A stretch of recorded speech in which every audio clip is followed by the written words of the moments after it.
Hello, and welcome to another live chapter reading of Witch Switch by Louisa Bacio. It's part of the Midnight Magic anthology. It's presented by Itsy Bitsy Book Bits. Chapter 1. I Choose You. Small crinkles appeared around the outside of Rafe's eyes as he gazed into hers. The invisible connection between them pulled tauter. She knew that they'd always been meant to be together, and it was only a matter of time before it came true. He was everything she'd always wanted, and everything she wasn't allowed to have. That might not make sense, but it resonated for Cheyenne. For as long as she'd known Rafe, he'd been promised to another, totally off limits. But that didn't stop her from wanting him, from loving him. And him, her. She'd waited for this moment, being with him despite all the chaos keeping them apart. She wanted to remember every moment about it. They held hands, facing each other under the blooming jacaranda tree with its vibrant explosion of purple flowers. The sun grew heavy in the sky, and shimmers from the golden hour surrounded them, blanketing the couple in a glow that felt intimate, as if only meant for them. It was ridiculous. Love, destined to be for eternity. She'd lost so much in life, only to finally find peace and happiness. A sense of rightness blossomed in her heart and flowed through her body. They moved closer until she saw each individual eyelash and the few errant whiskers above his lip he'd missed during shaving. He brushed his lips against hers, a caress that traveled throughout her body and soul. He wound one hand around the back of her head, fingers knitting through her hair, and the other rested on her hip. She leaned into him, totally aware of the ways their bodies molded and curved, fitting together. A breeze chilled the back of her arm and neck, sending shivers in its path. Cheyenne sighed, parting her lips and letting his tongue enter her mouth. Gentle, he flicked the tip of his against hers until slowly the passion grew with the kiss, until they broke apart, sucking in breath. Rafe rested his forehead against hers. You feel so incredibly good, and this feels so right, he said. It doesn't matter what plans my parents or the council might have had. We deserve happiness and to choose who we're going to spend our lives with, and you are everything I want. Same. There would be consequences for their actions, but after being apart and knowing that emptiness, she was willing to do whatever it took in order to be together. Will you? He took her hand and began to kneel. Wait, she whispered. She knew what he was about to ask, and she wasn't ready for the next step yet. Don't ask, not here, not stolen like this. You know I love you, and I want to spend my life with you, but we have to figure this out first, or else our families will war. It seemed overly dramatic. Who warred these days, especially over love? It wasn't like they were young teenagers in a Shakespeare play. What they say doesn't matter. A furrow developed between his brows. I don't think we'll ever get their full blessing. Full? She teased. You mean we might have a blessing? He turned, facing the expanse of the estate and the horizon. It gave her a moment to appreciate his profile. He wore a dove gray button-up shirt and black pants that hugged his muscular thighs and tapered them at the hem. The black leather motorcycle boots hit the tops of his ankles. You know what I mean. There's a lot at play. Other parties, Meredith and her advisors, will not be pleased when I break the marriage agreement. It doesn't matter if I never played a part in its creation. We're supposed to follow the will of the family. The air smelled like spring, freshly turned soil and blooming greenery. With the warmer weather in Southern California, everything sprouted earlier and bloomed before the other parts of the United States. They walked on the stone path through the gardens. Will she be mad? Cheyenne asked, thinking about the woman about to be left at the altar, so to speak. Rafe barked out a laugh. How well do you know Meredith Cattibo? I expect a curse to be placed on my head by the end of the week. She'll be fire-spitting mad. Fire-spitting? Do you mean like literally like a dragon? The idea terrified and fascinated Shay. Well, if her rival lit a controlled enough fire, and Shay was able to tap into her powers once again, she might blow it out. or work as a catalyst and spread the damn thing. Clouds covered the sun, and shadows crawled the landscape. The approaching darkness reflected in his eyes, and once again a sense of foreboding struck. There was only so much they were able to control, and so much outside of it. Together, though, we're invincible. She squeezed his hand, willing a renewed sense of peace into them she didn't absolutely feel. Let's promise not to let anything get between us. Over the next week, let's tie up all those loose ends and just do it. Really? Could it really be that simple? He tilted his head, evaluating the situation. Why not? After all this time, why keep waiting? If we can't do it now, I'm afraid it'll never happen. Stopping him from proposing might not have been the best idea.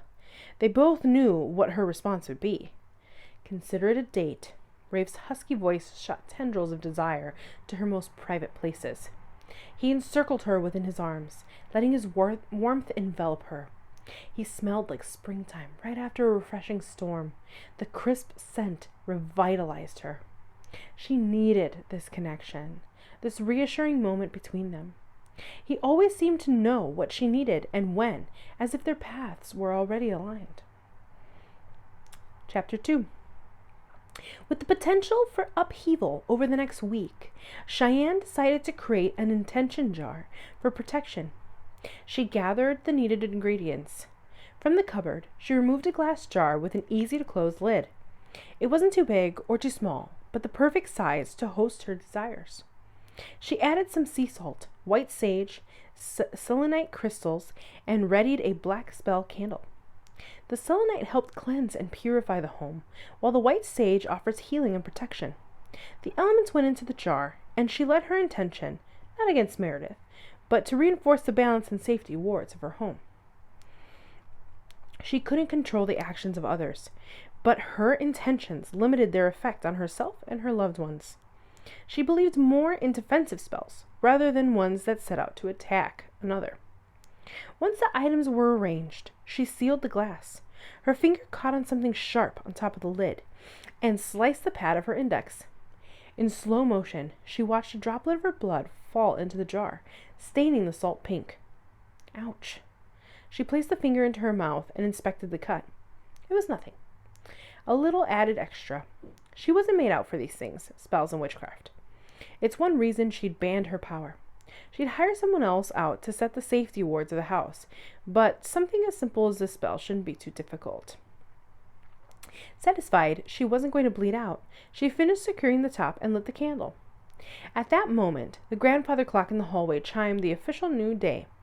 She melted a bit of wax on the lid and cemented the candle on top, letting the midnight magic of the full moon mingle with the protection spell. She tapped into the vision of her third eye and watched the mystical bubble of white light expand from the jar and streak across the house. As the candle burned, she repeated the intention of safety and protection. When the timing felt right, she used a snuffer to turn off the candle. Blowing it out may tamper with the spell, as if one were blowing away all the good intentions. The other witch may still come at her and Rafe, but within the confines of this house ought to be a safe space. Now, just to try to ensure safety everywhere else. After cleaning up and putting away the supplies, Cheyenne placed the jar in the altar on the wooden bookcase. Most of the other shelves held well-loved books and cherished, and simply seeing the familiar spines and running her fingers over the pages gave her love. Every story created memories of when she'd first read it, or the moment it helped her escape from a harder reality. As a child, she read a lot of fairy tales with her mom. In her favorites, the princess always found her true love, and the evil witch found her just reward. In reality, life didn't always work that way, and most often people were more than simply good and bad. Sometimes when they did something evil, it was in the name of something good. Or misdirected. She'd known Meredith and Rafe for most of her life. The witching community was small, and before Cheyenne's mom died, they moved in the same circles. Even as a child, Meredith knew how to get adults to cater to her wishes. The perfect blonde pigtails and crocodile tears glistening in her cold blue eyes made teachers and parents cave for her every desire. They never saw the wicked grin that followed getting her way. Whatever Cheyenne wanted, Meredith made sure she got it first, or instead. As a teenager, Meredith used her magic to secure a spot on varsity cheer and a bevy of boyfriends. The only one she wanted and never got was Rafe. In the time she arranged that union, too. Meredith didn't do public or hang out with the peons of humanity, her words. Growing up, they were encouraged to go to school among others, live as normally as possible, and learn from their less powerful, genetically distant cousins. As an adult, though, with the supervision or guidance of others, Meredith isolated, only wanting to spend time with like-minded, magical beings. Those she deemed less powerful than herself, she had little time for. She barely tolerated Rafe. He knew that if it wasn't for his mother's position on the Witches' Council, Meredith would have ditched him long ago. Rafe arranged to see her at a local park, in front of others, in the middle of the day. She'd be less likely to mystically strike out in front of others. Going to her estate behind guarded walks, and closed doors, he may not make it out alive. He brought one security guard, a low-level witch, to essentially bear witness to the breakup. She sat on a blanket in the grass nearby, putting together a Mystis puzzle. He felt Meredith's presence before seeing her. His body physically reacted, and it wasn't a good one. His balls and chest tightened like someone squeezed the inside his body in the worst way. Rafe, dear, how nice to hear from you. Clad in a drab brown gown that completely washed out Mare's already pale complexion, she brushed her cracked lips against his cheek. From what he knew, all her clothes were custom-made, but for the love of fashion, she ignored anything modern and chased the most atrocious historical styles. This one clearly was some sort of Victorian met Puritan. "Are you finally ready to set a date?" she asked. She never looked at it, but around him or through him. "I know someone's birthday's coming up." "Well, about that." He cleared his throat. "I was thinking, tisk tisk. That's the first sign of a problem." She patted his hand, and he resisted the urge to wipe the spot off. "You needn't stretch yourself too much. That's why I'm here."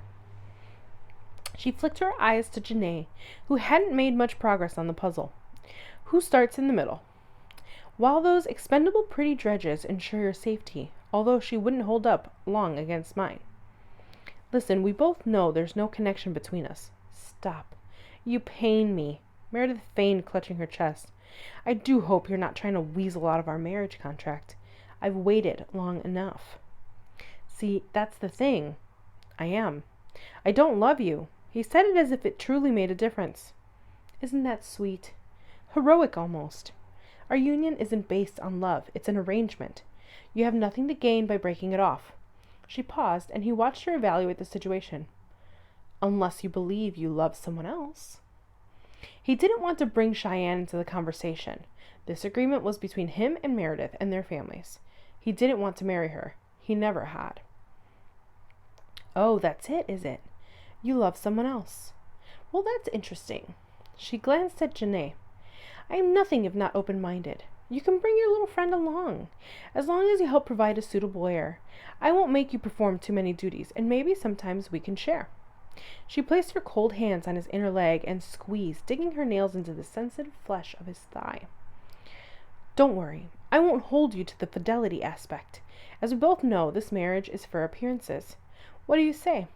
She flicked her fingers toward Janae, who absent-mindedly swiped at the back of her neck. Meredith closed her eyes, reciting an incantation, and suddenly Janae began clawing at her neck, struggling for breath. Her body lifted straight up from the neck until she was completely prone, feet not touching the floor. "Stop it. Leave her alone. She can't breathe." He shoved Meredith aside, breaking her connection, and ran toward his bodyguard, catching her limp body before she fell. "She has nothing to do with this. It's over." A shadow of doubt flicked across her eyes as she evaluated them. It probably would have been safer letting her think Janae was involved. But Meredith obviously possessed even lesser qualms about attacking a witch from a lower class. "I see. Who are you protecting?" A sharp pain stabbed his brain like she was literally digging into his brain with those sharp nails. He put up a block, warding his mind. He wasn't without some capabilities, and his mother had trained him how to cloak his thoughts intentionally or on purpose. Hopefully he was strong enough. What's wrong with you? And you wonder why no one likes you. She flinched the slightest amount at his words, and came to stand over them, blocking out the sun. A few people nearby watched the events. They may recant later, but have no words to accurately describe the lovers' quarrel. Oh, I know why. It's because I'm so much better than anyone else. They don't have to like me. They just have to obey me, like you. With a swirl of that ugly dress, she left.